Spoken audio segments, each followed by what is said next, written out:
Hi there, Sanmonani Molweni. Welcome to Fix Channel. If you're new here, please subscribe before the end of the video. If returning, thank you for love and support. I appreciate you. Sikhuluma iy'ndaba zasemzansi. Ake ngisho nje ukuthi namhlanje kulolu suku namhlanje sizoba nesisikhathi siyahleba kancane kodwa sibala izinto lezi esiy'bone kuma-TV shows. Nayi-ke indaba kaLassi we-guys. Kade izolo ngintshela ngokuthi uMakhumalo kwi-R-Show D wathini kuLassi. Bengifuna niyiqhathanise leya nkulumo kaMakhumalo ne-behavior yaLassi manje ne-behavior yakhe kwi-R-Show D. Kwi-R-Show D angeke-ke sikukhumbule konke kodwa asibalela uSeason 2 usuphela khona. uSeason 2 ilabo emhlanganyela khona bethi into abangayazi ukuthi bekuyisiphi isizathu sokuthi akhulume amanga or ebaqambele amanga egrouphini. Kwavela ukuthini le group yama-housewife bahlukene, kukhona igroup abangani bakabani mase kuba-ke abahamba noLassi. Abebe-close kuLassi uMabusi, uLondi London. Nansi-ke into uLassi mayesekhuluma ngaye la sekuvela khona imibuzo eqondene naye, ukhulume nge-risk, wakhuluma ngama-threats, wakhuluma ngokuthi mawumuntu noma ubani uzoba nama-boundaries. Ayishintshi-ke lento ngithi yinto azibeka yona lokuthi isizathu sokuthi akhulume agcine la kunezinto yena azama ukuthi aziprotecte kuzona. Aniyibone yini le ndaba lena ukuthi ihamba nokuthi gwaza mkhonto gwaza?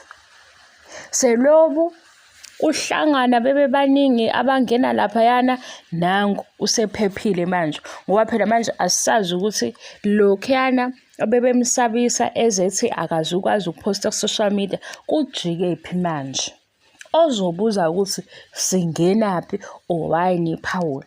Ngalesi sikhathi ubeka i-TV show ebalandela nempilo yabo as Real Housewives of Durban kodwa bezoveza lezi zinto abayivezayo. Kwaba huye okhanda isitori esinoPhethani.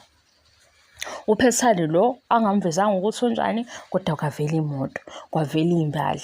Uhlalaphi wakufihla konke lokho. Kodwa kancane kancane gwaza mkhonto gwaza nayi into isiyavela ku-social media. Nina guys nibona kanjani lento ngoba ngathi le ihamba ne-maths phakathi.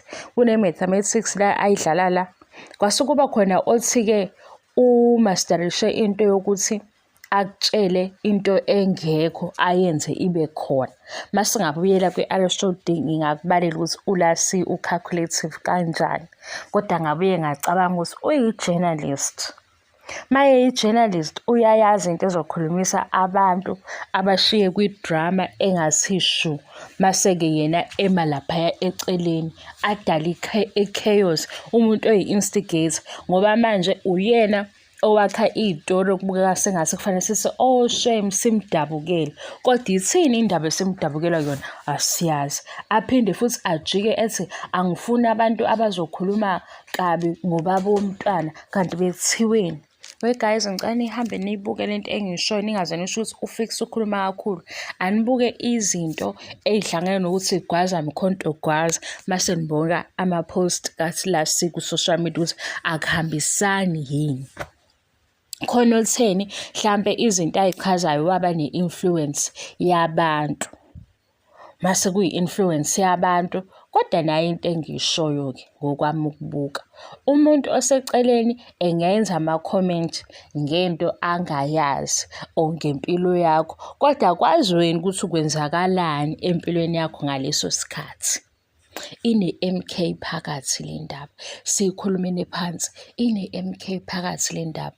Yagcwala i-MK usephephile useyaphosta ngoba phela manje mayizovela kwi-TV show emveza elingana nabanye lento eyayibuza ukuthi uma engaphephile uyingenele kanjani le TV show. Waqala-ke wazibeka lapho ukuthi kunezinto angayikhulumi because uyivikela yena also nomndeni wakhe.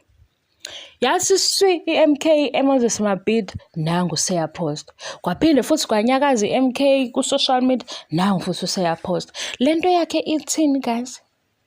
Hawu nangu la seyehlebisa. Uyahlebisa phela manje. Nibuka nokuDisemba, uDisemba kwi-R D uthi uLondi London kuDisemba wayephosta ama-in-laws. Imaphi lama-in-laws? Ine-MK phakathi lento.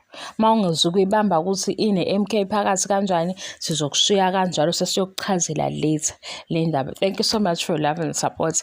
Nibuke i-last episode yaku-R D ne-episode elandelayo. Uyilalele incazelo yakhe ngoba uyothe wonke umuntu unama-boundaries. Izinto ayikhulumayo yilezi a-comfortable ukuthi ayikhulume.